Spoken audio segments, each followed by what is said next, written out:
اعوذ باللہ من الشیطان الرجیم بسم اللہ الرحمن الرحیم۔ روحانی وظائف آفیشیل کے معزز سامعین و ناظرین، السلام علیکم ورحمۃ اللہ وبرکاتہ۔ سورہ قریش، سورۃ الکوثر اور استغفار کا ایک ایسا وظیفہ آپ کو بتانے جا رہا ہوں کہ یہ تمام وظائف کا سردار بھی ہے، اور اس کے پڑھنے سے انشاءاللہ عرش الہی جھوم اٹھے گا۔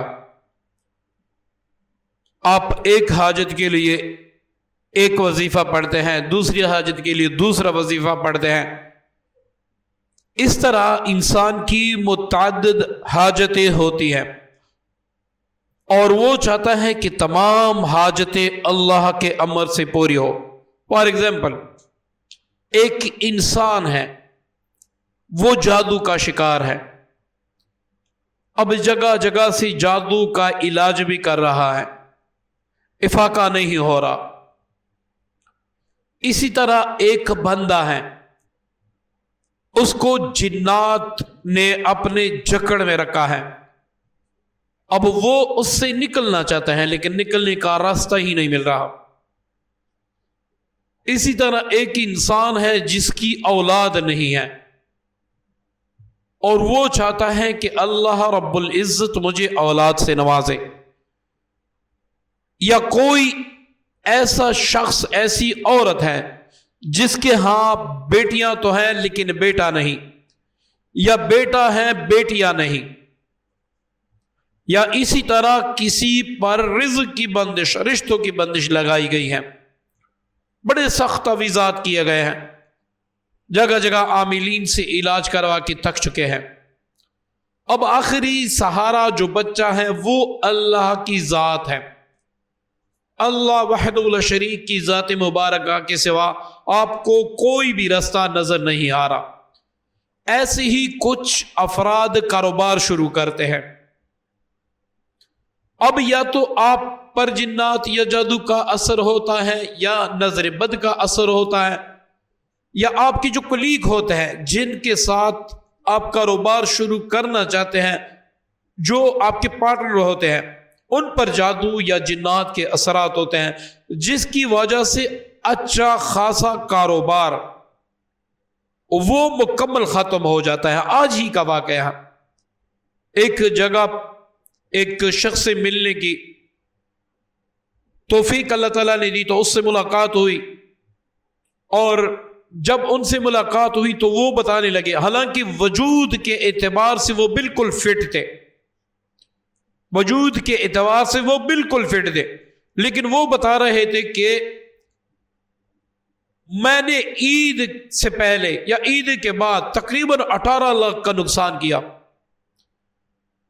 اسی کاروبار میں ہم کب سے ہیں، لیکن اب ڈرنے لگا ہوں، کیونکہ جو بھی چیز میں خریدنے جاتا ہوں اس میں مجھے نقصان ہو جاتا ہے۔ اور وہ بڑے افسردہ دل سے یہ ساری باتیں بتا رہا تھا۔ اسی طرح ہمارے قریب و جوار میں ایک شخص ہے جس کا مین بازار میں دکان ہے، ساری دکانوں کے گاہک ہوتے تھے، لیکن وہ بیچارہ سارا دن بیٹھا رہتا۔ پھر اللہ نے چاہا تو ہم نے اس کا علاج کیا، اور اللہ کے فضل سے، اللہ کے کرم سے آج اس کا کاروبار خوب چلنے لگا، حالانکہ اس سے پہلے اس پر اتنا قرضہ چڑھ رہا تھا کہ وہ خود پریشان تھا۔ معززین، یہ ساری باتیں کبھی کبھار جنات کی وجہ سے، کبھی جادو کی وجہ سے، کبھی نظر بد کی وجہ سے، اور کبھی کبھار ہمارے گناہوں کی وجہ سے بھی ہوتی ہیں۔ اب آپ کی مراد کوئی بھی ہو سکتی ہے، لازمن بات ہے آج کل جس دور میں یا جس دور سے ہم گزر رہے ہیں، وہاں پر مین جو مسئلہ ہے وہ معیشت کا ہے۔ انسان کے پاس پیسے نہ ہو، انسان کے پاس دولت نہ ہو، تو اپنے بھی دور چلے جاتے ہیں، دوست احباب بھی چھوڑ دیتے ہیں، اپنے پرائے بھی چھوڑ دیتے ہیں۔ تو آج کل کے دور میں دولت کا ہونا اور حلال دولت کا ہونا یہ سب سے اہم جز ہے۔ اب بعض اوقات اللہ تعالیٰ ہمیں دولت عطا کر دیتا ہے، لیکن حاسدین کو یہ ہڑپ نہیں ہوتا اور وہ مختلف طریقوں سے ہمیں برباد کرتے ہیں، کبھی نظر بد کی وجہ سے، کبھی بندشوں کی وجہ سے، کبھی جادو جنات کی وجہ سے۔ تو معززین، یہ وظیفہ ایک میں نے اس لیے تمنیل پر لکھا ہے، تمام وظائف کا سردار۔ آپ دشمنوں سے تنگ ہیں، آپ جادوگروں سے بھی تنگ ہیں، آپ کاروبار میں ترقی کرنا چاہتے ہیں، آپ کا کاروبار مکمل تباہ ہے، آپ پر قرض ہے، سر سے لے کر پاؤں تک، عرش سے لے کر فرش تک، جتنی بھی حاجتیں ہیں، بڑا ہی مختصر وظیفہ ہے، بڑا ہی پیارا وظیفہ ہے۔ آپ صرف میرے کہنے پہ اپنے تمام حاجات کو تصور میں رکھ کے اس کو پڑھنا شروع کر دیں، چند دن میں اس کا رزلٹ آپ خود دیکھیں۔ زیادہ وقت نہیں گزرے گا، چند دن، مطلب 7 دن، 11 دن، 21 دن۔ اور میں وظیفہ بھی وہی بتاؤں گا جس کا قرآن حدیث میں ثبوت ہو، جس کا کہیں نہ کہیں اللہ رب العزت نے بھی ذکر کیا ہو۔ تو معززین، ہمارا یہ وظیفہ 2 وقت کا ہے، دن میں 2 وقت آپ اس کو پڑھیں گے تو انشاءاللہ اس کے اثرات جل نمودار ہوں گے۔ آپ روحانی یا جسمانی اعتبار سے کمزور ہیں یا بیمار ہیں، آپ اس کے لیے پڑھنا چاہتے ہیں، جس چیز کے لیے آپ پڑھنا چاہتے ہیں، میں اللہ کے فضل سے آپ کو چیلنج کرتا ہوں، آپ 11 دن تک پڑھ لیں، رزلٹ آپ کے سامنے ہوگا انشاءاللہ۔ معززین، وظیفے کا زیادہ تر انحصار کس چیز پر ہوتا ہے یہ سن لیں۔ 3 باتیں آپ کے اندر ہونی چاہیے۔ نمبر 1، آپ کا یقین اللہ کے ذات پہ ہونا چاہیے کہ تمام دنیا مل کر مجھے ایک ذرہ برابر بھی نقصان نہیں دے سکتی جب تک میرا اللہ نہ چاہے۔ اسی طرح تمام دنیا مل کر مجھے ذرہ برابر بھی فائدہ نہیں دے سکتی جب تک میرا اللہ نہ چاہے۔ آپ کا یہ یقین ہے، یہ ایمان ہے، پھر جو بھی وظیفہ، جتنا بھی لمبا، جتنا بھی مختصر، جتنا بھی طاقتور، جتنا بھی کمزور آپ پڑھیں گے، آپ کو فائدہ ضرور ہوگا۔ یہ میں خود آزما کے دیکھا ہوں۔ دوسری بات، جس دن یا جس وقت سے آپ وظیفہ شروع کریں، فلمیں، ڈرامے، ناچ گانا، ڈانس، فحش تصویریں، فحش فلمیں، یہ سارا کچھ چھوڑ دیں۔ اگر آپ یہ بھی نہیں چھوڑیں گے، آپ وظیفے بھی پڑھتے رہیں گے، تو اس کی مثال میں ایک دنیاوی مثال ایسے دوں گا کہ ایک برتن میں آپ شہد ڈال رہے ہیں، شہد بڑا قیمتی ہے، خالص شہد ہے آپ کے پاس، اب ایک برتن میں آپ ڈال رہے ہیں، لیکن برتن کے پیندے میں سوراخ ہے۔ اب جتنا آپ شہد ڈالیں گے آپ تک جائیں گے ڈالتے ہوئے، لیکن شہد برتن بھرے گا نہیں، شہد نیچے گرتا جائے گا۔ اسی طرح وظائف کا حال بھی ہوتا ہے۔ آپ جو روحانیت حاصل کر لیتے ہیں فلموں ڈراموں کی وجہ سے، فحش تصویروں فلموں کی وجہ سے، وہ روحانیت آپ کو دیتے ہیں، آپ کے پاس کچھ نہیں بچا ہوتا۔ تیسری بات جو سب سے اہم ہے، اور اس کا ہم قرآن سے پوچھیں گے، الا بذکر اللہ تطمئن القلوب، الا بذکر اللہ تطمئن القلوب۔ اللہ رب العزت نے سکون اپنے ذکر میں رکھا ہے، اور وہ ذکر کیا ہے؟ وہ ذکر نماز ہے 5 وقت کی۔ آپ 5 وقت نمازی بن جائیں۔ نمازی بننے کا کیا مطلب ہے؟ آپ 5 وقت اللہ سے مانگنے والے بن جائے۔ وہ غنی ذات ہے، وہ غفور ذات ہے، وہ ارحم الراحمین ہے۔ یہ سوال ہی پیدا نہیں ہوتا کہ وہ خالی ہاتھ آپ کو چھوڑ دے، آپ کو خالی جولی چھوڑ دے، یہ ہو ہی نہیں سکتا، یہ اس کی رحمت کو گوارا ہی نہیں ہے۔ یہ 3 باتوں پر عمل کر کے آپ اس وظیفے کو جو طریقہ میں بتاتا ہوں اس طریقے سے پڑھیں۔ آپ روزانہ 1 گلاس پانی اپنے پاس رکھیں۔ سورہ قریش کو آپ نے اول آخر 3 بار درود ابراہیمی کے ساتھ صرف 21 بار پڑھنا ہے، زیادہ نہیں، 21 بار پڑھنا ہے۔ اسی طرح سورہ کوثر کو آپ نے اول آخر 7 بار درود ابراہیمی کے ساتھ 101 بار پڑھنا ہے۔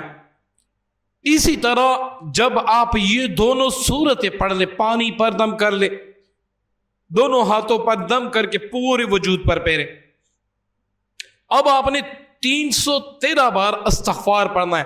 اچھا یہ خیال رکھیں یہ وظیفہ 2 وقت کا ہے، اسی طرح آپ نے دونوں وقت پانی پر دم کرنا ہے۔ عرق گلاب پہ دم کر دیں تو یہ بڑی بہتر بات ہے، لیکن وہ نہ لے سکے تو آپ پانی پر دم کریں۔ اسی طرح یہ تمام وظائف یعنی دونوں صورت استغفار پڑھتے وقت آپ نے اپنے کام کی طرف توجہ دینی ہے، اپنے کام کو آپ نے تصور میں رکھنا ہے، اپنے حاجات کو آپ نے تصور میں رکھنا ہے۔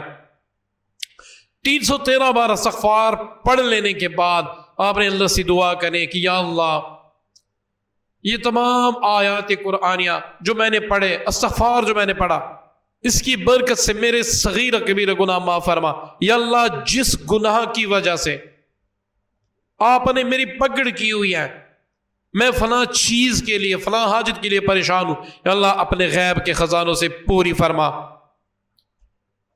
اسی طرح یہ تمام ثواب آپ آقائے دو جہاں محمد ربی صلی اللہ علیہ وسلم کو تحفۃ ہدیۃ پیش کریں۔ اس کے بعد تمام پیغمبران علیہ السلام کو، امہات المومنین، اہل بیت کرام، صحابہ کرام، تابعین، تبع تابعین، جتنی امت مسلمہ دنیا سے گزری ہے ان کو تحفۃ ہدیۃ ثواب، جو ایصال ثواب کہتے ہیں، جس کو ایصال ثواب کہتے ہیں، ایصال ثواب کر دیں۔ اسی طرح آپ 2 وقت پڑھیں اور دن بھر آپ کاؤنٹر یا تسبیح اپنے ہاتھ میں رکھ کے استغفر اللہ استغفر اللہ استغفر اللہ پڑھا کریں۔ کتنی جلد آپ کی مقدر بدلتی ہے، کتنی جلد آپ کی قسمت نکلتی ہے، آپ نے کبھی خوابوں میں بھی نہیں سوچا ہوگا، آپ نے کبھی خوابوں میں بھی نہیں سوچا ہوگا۔ اتنا سخت وظیفہ، اتنا اٹل وظیفہ، اتنا گارنٹیڈ وظیفہ کہ جس کی گواہی خود اللہ کا قرآن دے۔ سورہ نوح میں جا کے آپ پڑھ لیں استغفار کے بارے میں، اللہ رب العزت قرآن میں کیا فرماتے ہیں، آپ جا کے وہاں پر ترجمے کے ساتھ پڑھ لیں، آپ کو مزہ آ جائے گا، آپ عشش کرنے لگیں گے، عرش الہی جھوم اٹھے گا، آپ کی تمام حاجات اللہ کے فضل سے، اللہ کے امر سے پورے ہوں گی، ایسی کوئی بھی حاجت نہیں ہوگی۔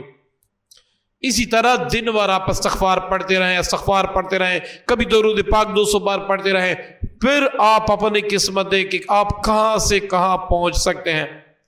وہ میری بہنیں جو کاروبار کر رہے ہیں یا جن کا کاروبار نہیں ہے یا جن کے کاروبار پر بندش ہے، وہ بھائی جو کاروبار کر رہے ہیں یا کاروبار کرنا چاہتے ہیں، ان کو میں دعوت دیتا ہوں آپ یہ شروع کر لیں۔ اچھا آپ نے پانی کا کیا کرنا ہے؟ تھوڑا سا پی لینا ہے اور تھوڑا سا اپنے چہرے پر سینے پر لگا لینا ہے۔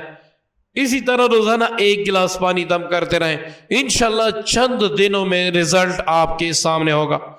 میری طرف سے خلوص دل سے آپ سب کو اجازت ہے، اس ویڈیو کو شیئر بھی ضرور کیجیے گا، ہمارے چینل پر آپ نئے ہیں تو اس کو سبسکرائب ضرور کیجیے گا۔